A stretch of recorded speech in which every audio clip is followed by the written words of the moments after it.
Welcome Life Science learners to another installment. Trust that you guys are well and looking forward to our lesson. In our lesson today, we're going to be focusing on biodiversity and classification. I know it's interesting that we live in the context of a country that has a significant diversity of life forms. It's important that we recognize that. So in our lesson today, we're going to focus on the diversity and what does it mean to be biodiverse as a country and what does that refer to specifically. We will also spend some time looking at classification and the need for classification, specifically looking at the different systems of classification. So let's move into the lesson. Let's have an overview of our main concepts and let's try and unpack these different concepts as we get into the lesson. So as I mentioned, it's important that in any lesson on any topic that we get through our terms, and we're going to spend some time looking at some of the important terminology. We will have an overview of the key concepts as we get into the depth of our lesson, as well looking at what are the different types of biodiversity. It's important at some point that we recognize the endemic species of South Africa and what does Endeminism means, and then we'll move on to the history of classification. So let's get straight into the lesson and engage with these topics. So guys, as I mentioned, it's important that we recognize some important terms. Biodiversity. So again, remember that bio refers to living and diversity refers to the variety of individuals or species. So biodiversity refers to the complexity of different living organisms in a specific area. And guys, we often look at biodiversity as an indication of the nature of an environment in terms of the more diverse an environment is, the more rich it is in living organisms. And that talks to the quality of the environment. And so we will look at biodiversity and the different types of biodiversity that we have in South Africa. The concept of what is a species, and we look at that in detail later on when we discuss species diversity. We often need to underpin our understanding about what different species are based on the definition. At this point, I'd like to pause and give us an opportunity to reflect on what is a species. We often refer to the human species as an example of a species that we can identify with. What does that mean? Well, if you think about the humans as us, we all share a common ancestor. So species all share a common ancestor. And that's important for us to be able to recognize. What does that mean? It means that we all have originated from one common ancestor. It also means that species have similar characteristics. So individuals in a population or in a species show similar characteristics. And that's important for us to be able to recognize that when we look at individuals that are belonging to a species, they have somewhat similar characteristics. I mean, if you look around, generally, most of us have similar traits in terms of our physical appearance, the structure of our body. And likewise, for any other species of individuals or organisms, they have similar characteristics. We also know that individuals that belong to the species are able to interbreed or reproduce. And so they're able to reproduce with each other. And if they do reproduce, they produce offsprings that are fertile. And that is essentially important for us to be able to understand. And these offsprings produced are fertile. And that is key to understanding what is the basic fundamental concepts that constitute the species. So as I said, they share a common ancestor. They are basically they have similar characteristics. They're able to reproduce and produce fertile offsprings. And that's a concept that we refer to as species. We will look at what species diversity is. We're going to look at what genetic diversity is. And genetic diversity again refers to the genetic information in a population and how that is influenced or how that influences the diversity of an area where individuals are present in that. We also look at ecosystem diversity as a concept when we're looking at biodiversity in the context of South Africa. Right. The concept of endemic refers again to species of plants or organisms that are found predominantly in a specific area and nowhere else in the world. So the concept of endemic refers to species of organisms that are found exclusively in an area naturally and nowhere else in the world. And we're fortunate in that in South Africa, we have many of these species that are endemic to South Africa that would not be seen in any other part of the world naturally occurring. The other concept is indigenous, and we've often referred to the indigenous species in an area, and these are naturally found in an area, and these could have been brought in over thousands of years ago from other agents of pollination or movement, but they are naturally found in an area, and they could be found in other areas as well. And more recently, we've looked at the concept of alien species. Alien, again, referring to species of organisms that have been brought in from another area and affect the local indigenous species. And then exotic species are often species of plants or animals that are brought in and are kept for their aesthetic purposes. So they are exotic, they're not naturally found, but they don't really harm the indigenous species, and so they're not invasive. And hence, we will look at those species as we discuss biodiversity. It's important in our lesson today that we recognize that there are systems of classification that are used to classify organisms into specific groups, and we will unpack that. The concept of what prokaryotes are, eukaryotes when we refer to the structure of organisms as cellular organization, as well as the concept of what taxonomy, and finally we will look at a dichotomous key in terms of how we find out and classify organisms based on characteristics. Cool. So this is an overview of the main concepts. Again, as I mentioned, we're going to look at biodiversity. We're going to unpack the concept of genetic diversity, species diversity, as well as ecosystem diversity. We're going to spend some time looking at the classification system and what is taxonomy. We're going to use a few systems like the binomial naming system, as well as the five kingdom system to unpack individuals into different groups. We will also spend some time looking at the concept of indigenous, endemic, and alien species. Well, let's look at the concepts of biodiversity in the context of species, genetic, and ecological biodiversity. Guys, when we talk about species diversity, we refer to the number of species in a given area. And so the greater the number of species, the greater the species diversity. The concept of genetic diversity, again, refers to the range of genetic differences within a species. So when we talk about a large population, there's obviously a large amount of variation. However, when we talk about the genetic variation within the species, we refer to that as the genetic diversity. And then finally, the concept of ecological biodiversity refers to the number of different ecosystems in an environment. So we do know that environments contain different types of ecosystems, and hence we refer to that as the ecological biodiversity of an area. Guys, it's important that when we talk about species diversity, we describe the variety of different species that exist on Earth. And often species determine the variation that develops in an area and in turn influence the ecosystem diversity. Right.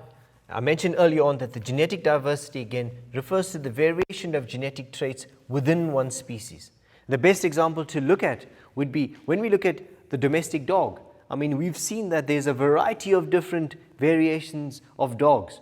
However, they all belong to the same species, and the simple test for that is that they generally can reproduce with each other and produce offsprings. And that's a classical example of how we see a large variety of traits or characteristics within a species. And the same applies with humans in terms of the variety of traits we see of individuals throughout the world. It's important that when we talk of ecological diversity, we recognize that ecosystems play an important role based on their geographical area, and that again influences the variety we see in ecosystems. In South Africa, there are 7 biomes, and we've gone through this in the past: the savanna, the grasslands, the Nama Karoo, the succulent Karoo, the fynbos, the forest, and the thicket biomes. And these are home to many indigenous species of plants and animals, as well as some unique endemic species. And for us, it's important that we recognize the uniqueness of many of these species in specific hotspots in South Africa. We also know that we are prone to alien and exotic species that often affect the local indigenous populations of organisms, plants and animals that live. Right.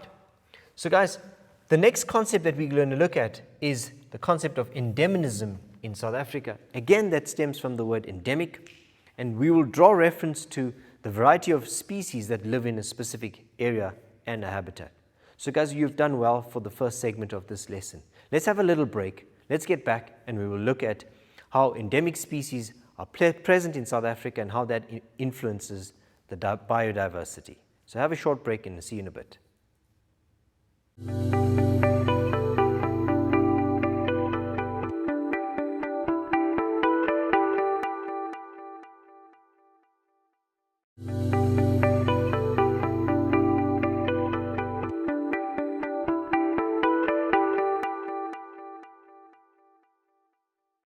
Welcome back, life science learners, to the rest of our lesson.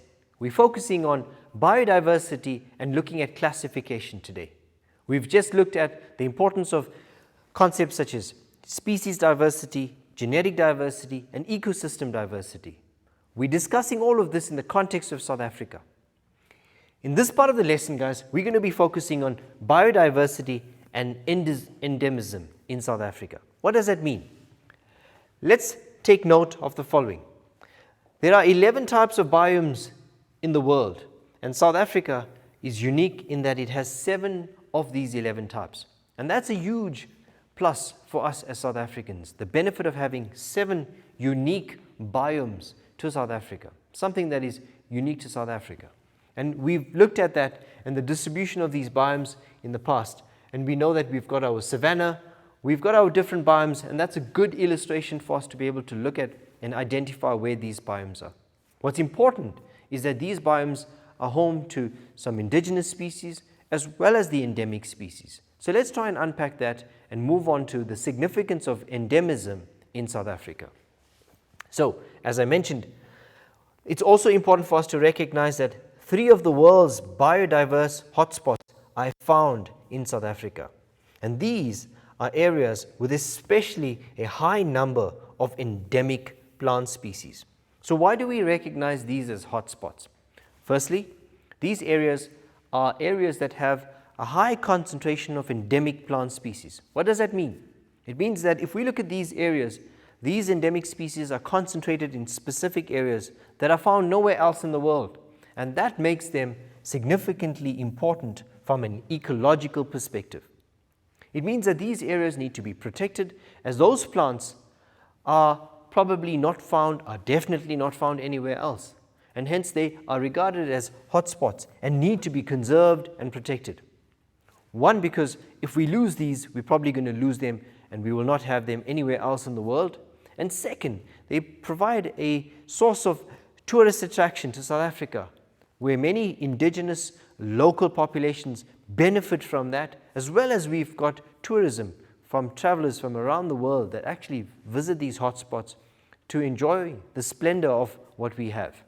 So let's look at that in a bit of detail. As I mentioned, these are the different biomes that are found in South Africa. It's important that we have recognized these and we understand the different types of fauna and flora that are present in these unique biomes.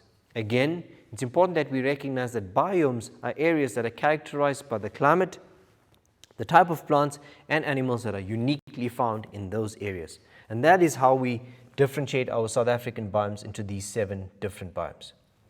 Right, so let's move on to the importance of biodiversity and its significance to us from an international perspective. Guys, when we look at South Africa, we've got the Cape Floral Kingdom. This is the smallest of the 6 plant kingdoms in the world, but it has the largest number of plant species per square kilometer. Almost 80% of the species are endemic. So guys, we're talking about an area that has the largest number of endemic species, with a high concentration of approximately 80% of these species being endemic. So this makes it a significantly important hotspot globally. What's also important for us to recognize is that we have the renowned wildlife that attracts millions of tourists to South Africa. The Kruger National Park is home to the Big Five, and we know that we as local South Africans enjoy the splendor of being able to admire these treasures of Africa, of South Africa, and hence they form a significant attraction for tourists from around the world. And that is important in terms of from a conservation perspective, from a tourism perspective, as well as from an investment in research perspective. So we have that we must protect. We have coastal wildlife parks, and these are parks that are now included in the great white sharks as well as the southern right whales from the so-called the Big Seven. So even the whales and the sharks are now being recognized as part of an attraction that attracts lots of tourism. It's important also that we recognize that there's a large and a variety of fossil records that are present in South Africa. Some of these fossils are unique and are unique to just South Africa. We have 75% of all hominid fossils are found in Africa coming from exclusively South Africa. And that's a high concentration. And what does that mean? It means that this provides a fantastic opportunity for the invitation of international researchers to be able to come into the country and be able to continue their studies around trying to understand the origins of humans and in terms of the significance of South Africa being a center of human origin. So we know that also there are layers of rock from the Karoo, which holds the world's richest collection of pterapsids, and these are mammal-like fossils which again provide a unique interest from understanding the evolution of reptiles and not forgetting the evolution of humans.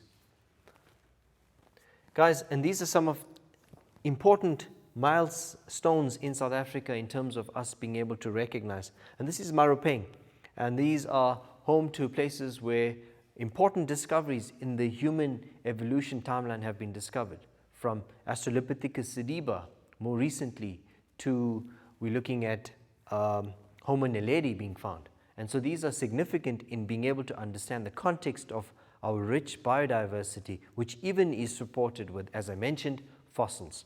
And guys, if you've not had a chance to visit Maropeng, it's probably something that you must do soon in terms of being able to identify and understand the context of why it's such a significant ecological area for us to be able to visit in the context of biodiversity in South Africa. Right, and as I mentioned, it's definitely got some unique rock paintings that we're able to identify. There's fossil evidence of life forms that have existed many years ago, and they form the key to us being able to link together the finds of other fossils from around the world. And so with that, we're able to kind of chronologically put together the timeline of human evolution and where that all began. And so again, the cradle of humankind, as I mentioned, you can find that in Maropeng, and these play a significant role in understanding the context of evolution in South Africa and humans around the world. So as I mentioned, if you do get a chance, please visit these areas.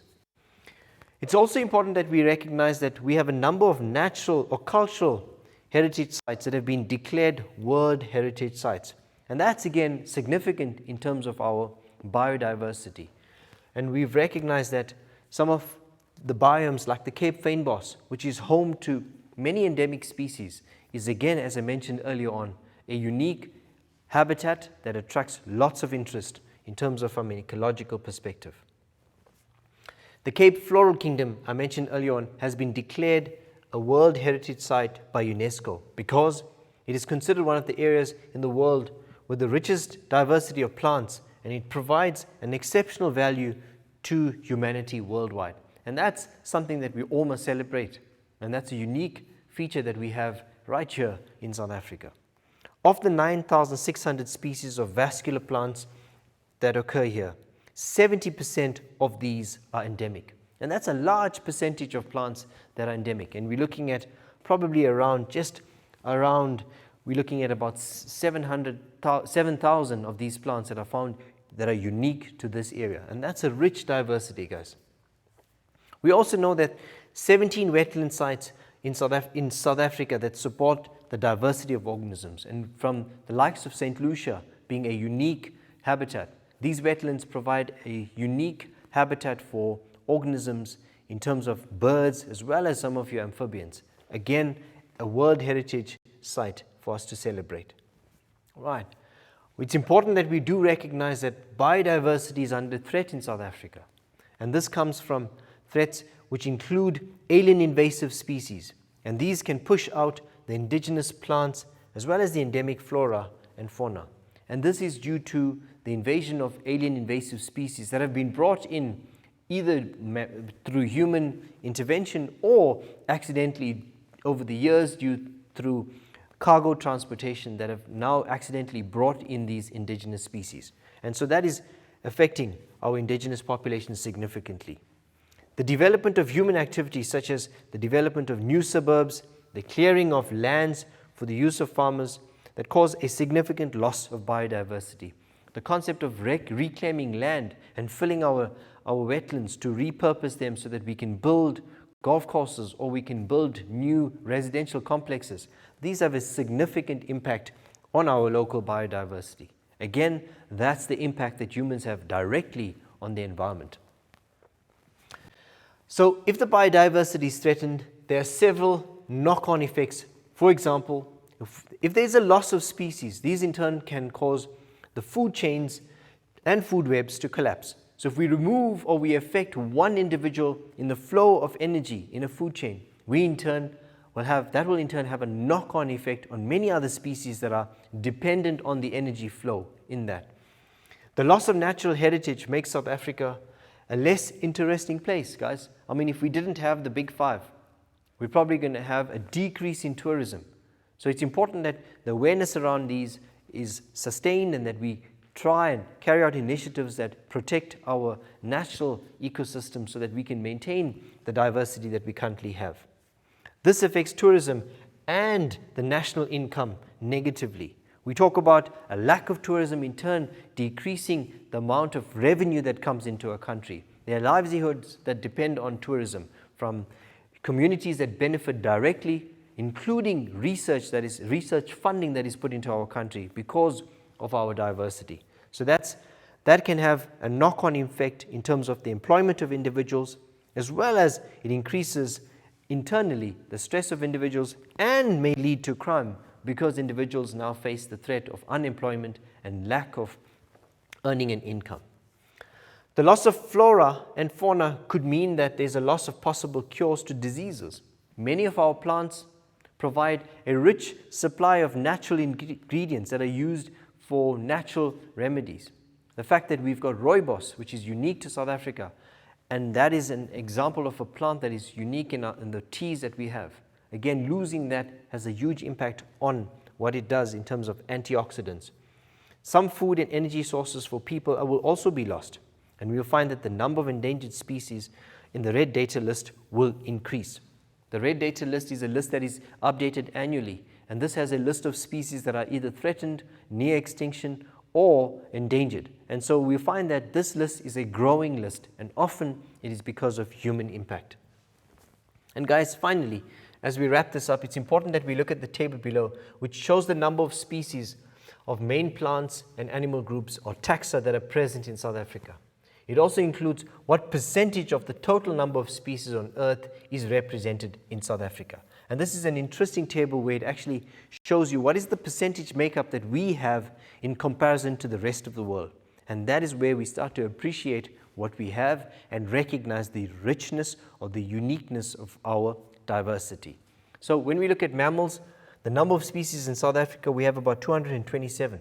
And that's about 5.8% of the total percentage on Earth.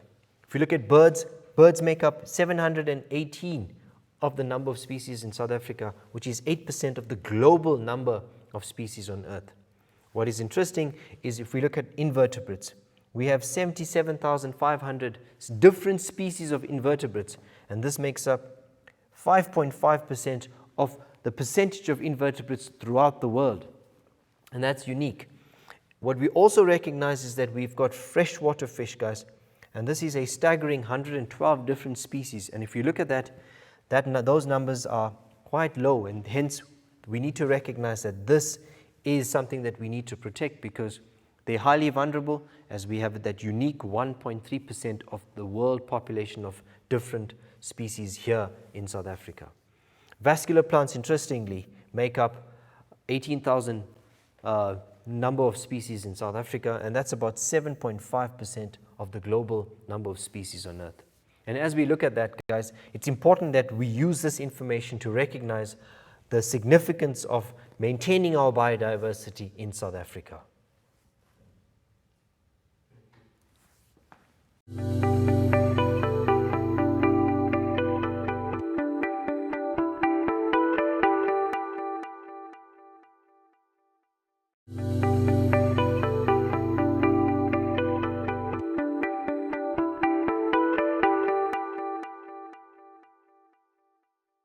Welcome back, life science learners, to this segment.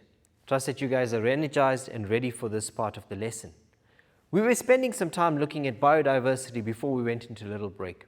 It's important that now we look at the context of biodiversity in a new system, in a system where we're looking at the biodiversity and classifying them. Yes, in this part of the lesson, we're looking at the concept of classification. What does it mean? In life sciences, we've got systems that classify organisms.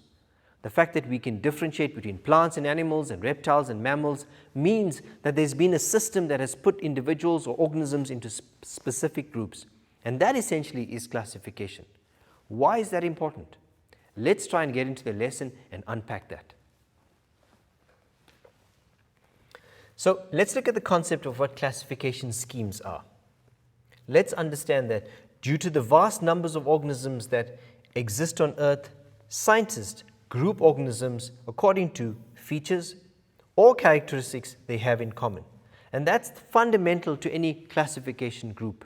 We put organisms or objects together based on specific characteristic or features. It's like basically sorting out cutlery in the kitchen or clothes in your cupboard. The fact that you at school are placed in specific classes, you know that it is a system that organizes you based on the year of your study. So you could be in grade 10, 11 and 12. That's a classification system. And within the grade 10, 11s and 12s, you've got learners that do specific combinations of subjects. So we put them into different subject modules, or we put them into specific course selections. So again, guys, we see that there's a system of classification that is used to organize. And so why do we need to keep systems in place that allow for classification? It's easier for us to be able to access individuals or information. And that is essentially what classifications have done. And so as biologists over the years have started to look at characteristics and features of individuals that are similar or different, they've created groups of or schemes of classification. And so as we see with new developments and the understanding of features and characteristics, our systems or schemes of classifications have changed over the year. Let's try and unpack all of that. So Aristotle, in between 384 and 322 BC, he was a Greek philosopher, and he had classified living things into plants and animals according to their appearance. And that was a very simple system, guys, of being able to identify animals based on features they had, and he separated them into animals and plants. I mean, it seems very basic, but he had the foresight to be able to say, well, there's a difference between animals and plants, and hence he created a group or system that allowed for the classification into plants and animals. He divided these into two main groups, as I mentioned, plants and animals. His system was used in the early 1600s. People wrote about animals and plants, either used them, their common names, in various languages, or adopted more or less a standardized description. So guys, we know that when we talk about different areas around the world, we all have different languages. However, being able to have a common system internationally allowed for us to be able to recognize certain individuals or certain groups of individuals based on the characteristics they have. And this, back in the day, was important for us to be able to recognize that individuals that had put organisms into specific groups had used a set of characteristics, and that could be applied to anywhere else in the world, and hence created what we refer to as a classification system. Carolus Linnaeus, again in 1707, lived till about 1778. He was a Swedish scientist that introduced the binomial nomenclature system. Basically, it's called the two-name system of classification. Again, this was a system that used two names to classify organisms. Like we have a name and surname, it was a similar system that was introduced. And this was the first system that started to now bring into the concept of species and genus. Let's try and unpack that further. Again, the capital letters were used for the genus and a small letter was used for the species. Again, we all are familiar with the species that we belong to, it's sapiens. The genus we belong to is called Homo. So Homo refers to the genus and sapiens refers to the species. Again, this is a binomial system of classification that puts individuals into a specific genus, which is a classification group, and then into a group belonging to a species of individuals. And this is used to classify modern humans and into specific orders of systems. Panthera Leo is again a binomial system for the lion. Again, a system made up of the genus and the species. Ernest Hackl in 1834, was born in 1834, lived up till 1919. He was able to observe under the microscope microscopic single-cell organisms, and he proposed a third kingdom of life which was called Protista. And in addition to plants and animals, he had introduced a group called Protista. It's important that we start recognizing that as technology started improving and the ability for organisms to be seen under a microscope improved, the system of classification had to be reviewed. It was then that they realized that apart from plant and animals, there were things that were microscopic that could be seen only with some magnification tool, and that opened up another dimension for classifying organisms. Protista was a single-cell organism that was neither plant nor animal, but could have had the characteristics of either. Herbert Copeland lived between 1902 and 1968, which is much more recent. He recognized the important difference between a single-cell eukaryotes and single-cell prokaryotes. So again, as the advancement of technology came through with more developed scientific tools like microscopes, these individuals were able to look at cells under a microscope and differentiate between what a prokaryotic cell was and a eukaryotic cell. He then proposed a four-kingdom classification, and he placed the bacteria and blue-green algae in the fourth kingdom called Monera. And so as we start unpacking this, we start seeing that as time changed and how the ability to be able to see structures under the microscope had improved, we started to see that groups of individuals showed a specific set of characteristics which created a separate group, and this group was called Monera. Robert Whittaker in 1902 to 1980, more recently, devised the five-kingdom classification in 1968. He recognized that fungi belong to their own kingdom. However, even today, the five-kingdom system is still under dispute. Again, guys, as you see, as we start unpacking and we start seeing the characteristics of individuals more specifically and in more detail, we start changing our systems of classification. It is not a bad thing. It is just becoming a more refined way in which we place organisms. And that's naturally bound to happen as we start seeing the ability to identify features more stringently using more evolved and developed techniques.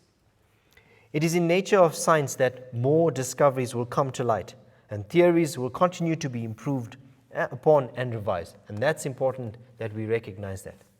So guys, we've just looked at how the system of classification schemes were developed, and one thing that we've recognized is that the system of classification was never cast in stone. And we know that currently there are systems that are placed that are being reviewed constantly, and that's important for us to be able to recognize. So let's have a little break, and when we get back, we will look at some of these systems in detail, and we'll try and apply our understanding of how to use these in naming and classifying organisms. Short break, and I'll see you in a bit.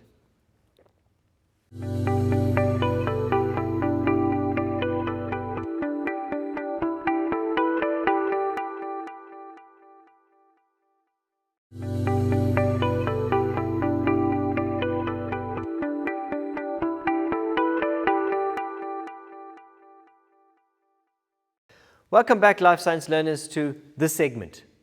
We were focusing on the systems of classification before we had a little break. It's important that we now try and understand how different systems of classification work. We will try and have a look at how species are named, and we will try and use a set of dichotomous keys to be able to use that system to unpack how an organism might be classified. So let's get straight into the lesson and look at systems of classification. So guys, the first system that we look at was the two-kingdom system. Again, this was proposed by Carl Linnaeus. He had classified organisms into two kingdoms, Plantae and Animalia. Guys, back in the day in 1758, this was again the first attempt of trying to organize individuals into two groups, plants and animals. And that system obviously put in place a system of being able to differentiate what were the characteristics that he saw in plants that put them into a group called plants, and what was it that he saw in animals that differentiated them into a group called animals. It's important that we recognize that today as biologists, we know that there's a unique difference between a plant and an animal cells. However, back in the day, in 1758, there was no tools such as microscopes for them to be able to understand under a lens what cells were and how different they were in a plant and an animal. So again, just at a feature level, this was a groundbreaking system of being able to organize organisms into plants and animals based on the characteristics that they had. Linnaeus developed a hierarchical system of classification where 7 categories were used under the kingdom as follows. So he developed a system that used a classification group called kingdom, and he said that in a kingdom there were many different phyla that belonged to.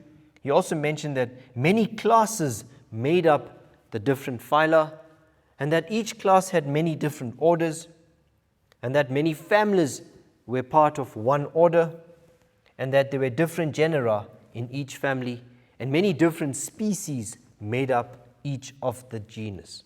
So guys, this is essentially a complex system of classification that we see connects many individuals to a large kingdom.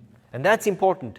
It's a system that starts organizing individuals based into a system that classifies individuals. We often get learners struggling to remember this, and often help my learners by reminding them that it's easier to learn this using acronyms. And I use the acronym Keep Plates Clean, or Family Gets Sick. And that's easy to remember. Keep plates clean, or family gets sick. And if you remember that, you'll kind of remember the 7 different taxonomical groups that we refer to in our system that Carl Linnaeus had introduced. Right. So again, guys, as I mentioned, here's the largest taxonomical group, and we mentioned that it consists of many different phyla, and as you would see, and so if you invert this pyramid around, again, you'll find that as a species, it's right on the top, but it belongs to a kingdom where many other different species belong.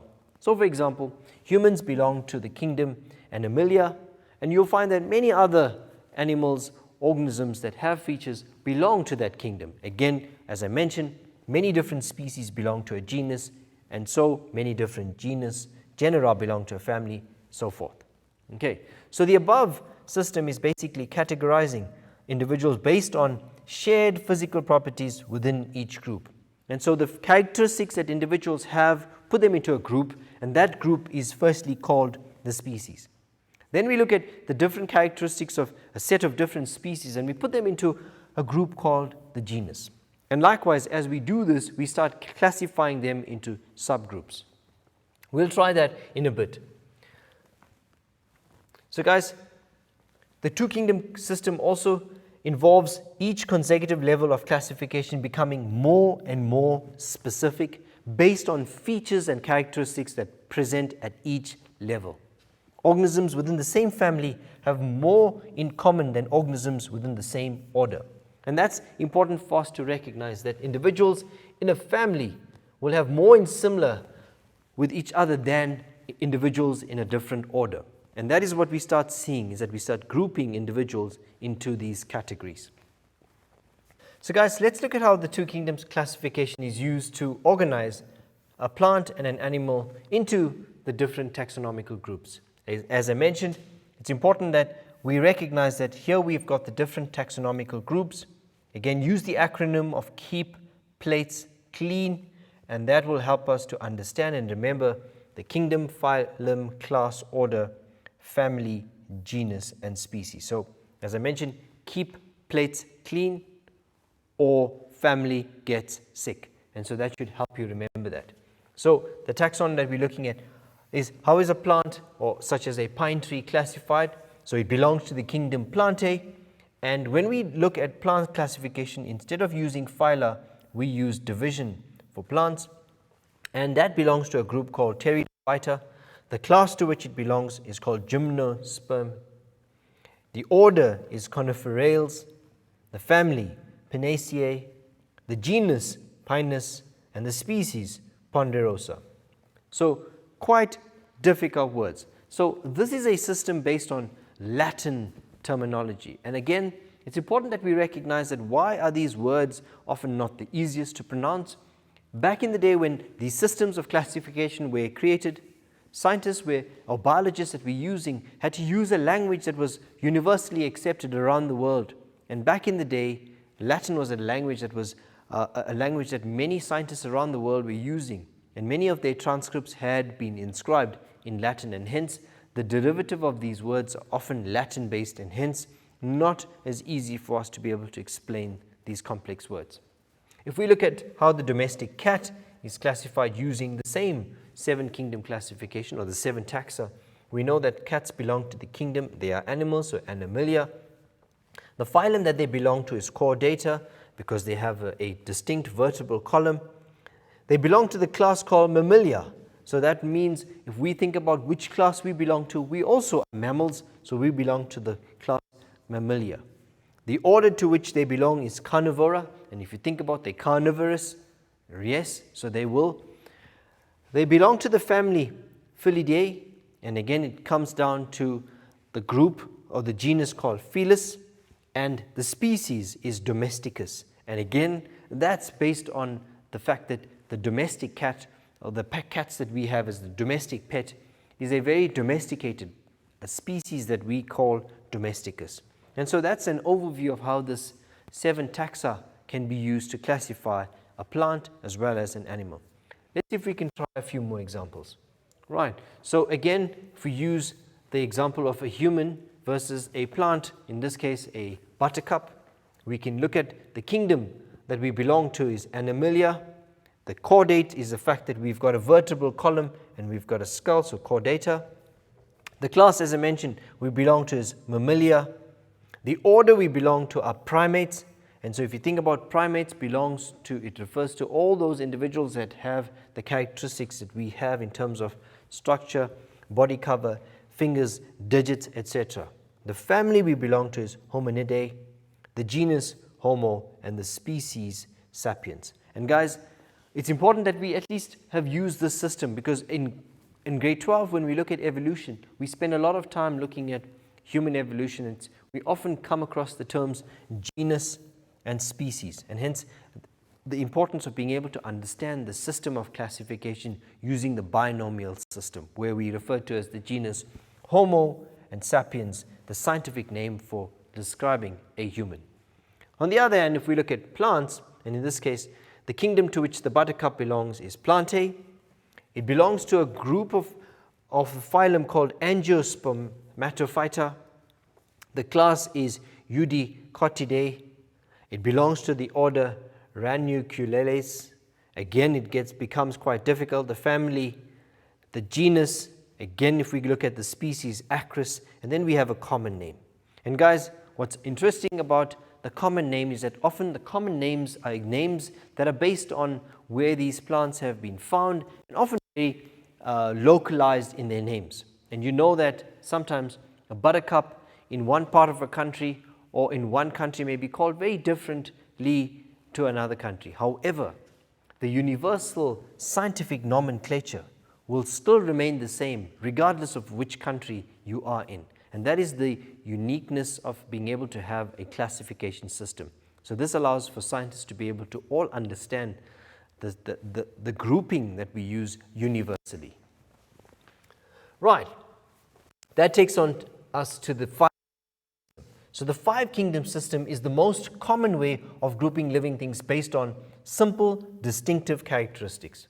The classification systems are always changing as new information is made available. Modern technologies such as genetics makes it possible for us to unravel the evolutionary relationships to a greater and greater detail. And we find that due to genetic fingerprinting and screening, we are able to now find a strong genetic relationship between species, and hence that has obviously contributed to us reclassifying species based on now using modern technologies such as genetic screening, DNA fingerprinting, to be able to sequence their genomes and understand how similar they are or how genetically related they are to other individuals or species. The five kingdom system was developed by Robert Whittaker in 1969 and was built on the work of previous biologists such as Carl Linnaeus and many others that followed before him. The living things can be classified into the five major groups: Animalia, Plantae, Fungi, Protista, and Monera. And this is your groups of bacteria.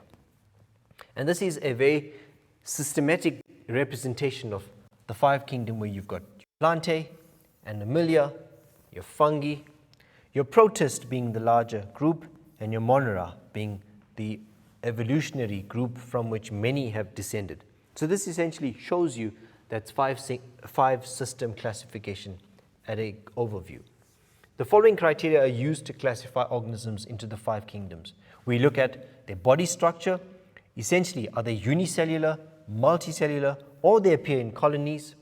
We also need to look at their cell structure. Do they have organelles present or not?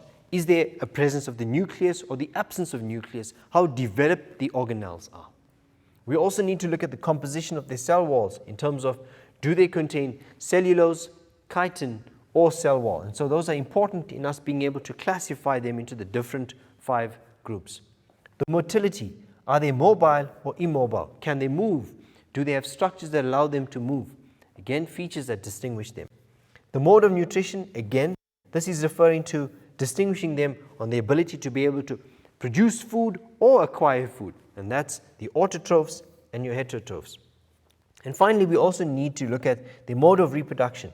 Essentially, do they reproduce by binary fission, asexual reproduction, or sexual reproduction? And all of these, again, are characteristics that are used in us being able to categorize and put these individuals into the different groups. The three-domain system currently is being used, and all living organisms are classified into the three. We've got the eukarya, archaea, and eubacteria. And if we were to wrap this up, we would say that the eukaryotic organisms are those that contain a membrane-bound nucleus, which includes protists, plants, fungi, and animals. Archaea belongs or includes the groups of prokaryotic cells lacking a nucleus, and they consist of extremophiles. These are organisms that can survive in extreme conditions, such as your methanogens, your thermophils that live in extremely hot or acidic environments or areas where there's not enough oxygen. And then finally, your eubacteria, which is your prokaryotic cells. These are lacking a nucleus. They consist of common pathogenic forms such as E. coli and some of your other bacteria. So guys, originally the two prokaryotic domains were considered as a single domain, Monera. However, biochemical differences were then discovered between the two groups, which led to them being reclassified into two separate domains. And that's how we get our five kingdom classification and the three domain system.